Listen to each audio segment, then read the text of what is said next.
My name is Andi Kasak. I am Managing Director of Saint-Gobain Glass Estonia.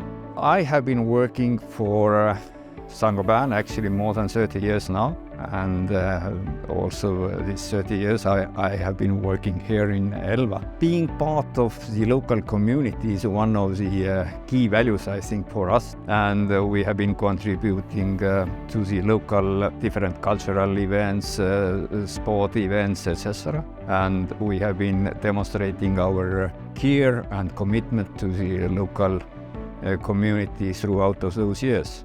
And just a few samples which I think is important to bring is we are now fully switched over to the green energy.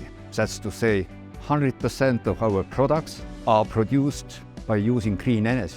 We are almost zero landfill-based plant.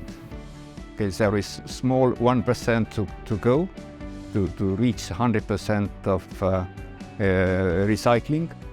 We are now currently working with investment project to close the water loop.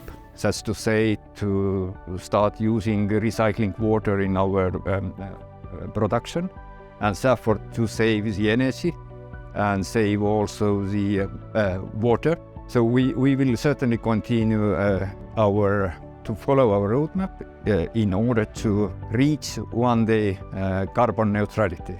For me, Made in Europe has been always kind of like a level of standards. I remember from my childhood when father was talking about the European quality, Scandinavian quality, etc. It's something what probably has remained with me, and I take it like a promise. If you do something in Europe, if you deliver something from Europe, there is guarantee of the quality.